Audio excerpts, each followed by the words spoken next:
You guys hear me talk about the inside nine a lot? Because when I started playing with this a lot more, it's not necessarily going to lead to more knockouts, but we're going to start doing is damaging their front leg, which is going to start to mess with their ability to step in and step out. It's a side step and move to the side. So I can pick up this inside nine in a lot of different combinations, but my favorite time to pick this up is if I can get my opponent moving backwards, okay?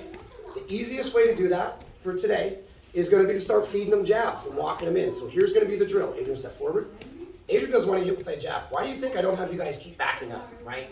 Backing up is body proxemics, in other words, creating space between our chests. That's a pretty good defense.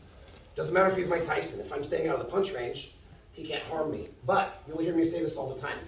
In MMA, boxing, kickboxing, Muay Thai, and even in Jiu-Jitsu, there's a rule where I can't just keep backing up, right? That's a penalty for passivity.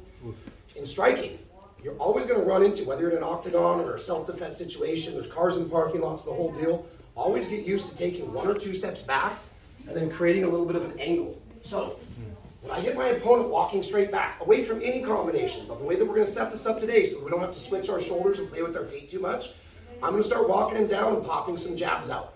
Now, it's impossible for people to move backwards with 2 legs. So whenever they are walking backwards, they can either do step and gather, or some people will do a backward sonder.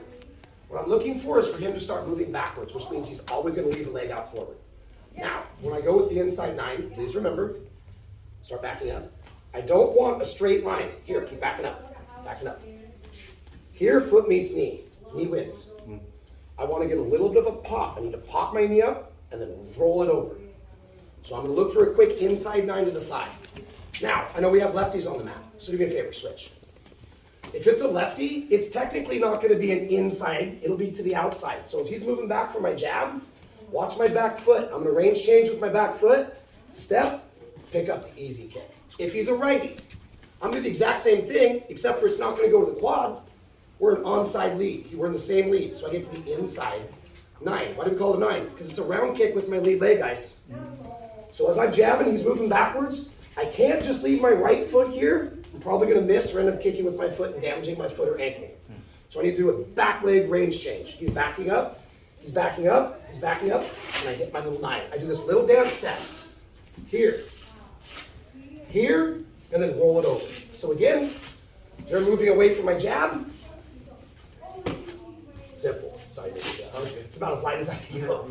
I'm moving them backwards, I'm moving them backwards, my back leg does my range change, and I don't step, lift, kick. The step and the lift come at the same time, like a dance move.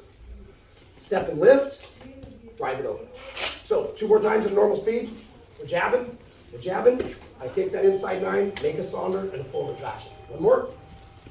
Jabbing, jabbing, jabbing, boom, and I'm out. Okay, it's timing on this one. The kick isn't hard. I gotta get used to this. Switching my feet. This foot comes behind this foot, and I show him my knee. Boom. Now I roll it over. And then, sonder.